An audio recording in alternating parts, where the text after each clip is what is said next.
మన భారతదేశంలో అండి మన భారతదేశంలో పండించేటువంటి పంటలు ఏ దేశాన కూడా అన్ని పంటలు పండవండి.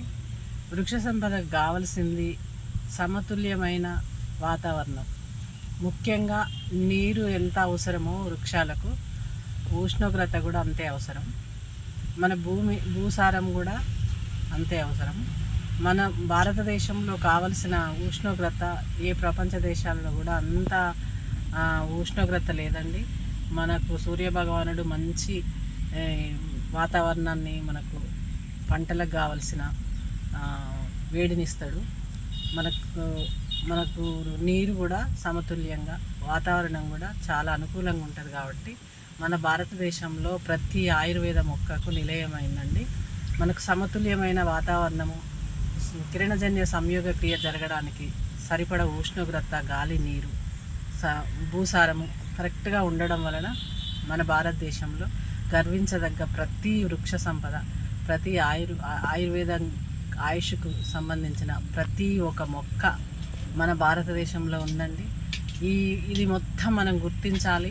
మన భావితరాలను తీర్చిదిద్దాలి. మన సంపదలను మనం తెలుసుకోవాలి. ఆయుష్ కంటే గొప్ప సంపద ఏముందండి ఎక్కడైనా? మనం భారతీయులం. మన భారతదేశంలో మన భూమాత మనకు సమతుల్యమైన వాతావరణాన్ని ఇచ్చి మనకు ఆయుష్ను మించిన సంపద ఏముంది? అనారోగ్యమే రాకుండా ఆయుష్ను పెంచుకునే ఒక సంపద. ప్రతి మొక్కల ఔషధ గుణాలు ఉన్నాయి.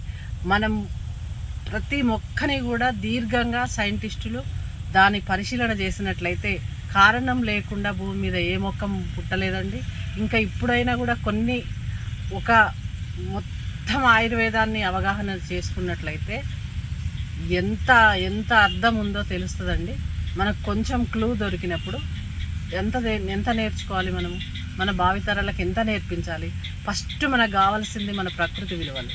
మన ప్రకృతి కంటే బ్రహ్మాండం ఏముంటుందండి? ఇంకా ఏ సంపద కావాలి మనకు?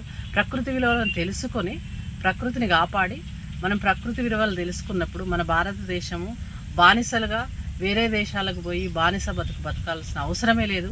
ప్రౌడ్ ఆఫ్ ది, మన గర్వంగా మనం భారతీయులం అని చెప్పుకునే రోజు రావాలండి. బాయ్.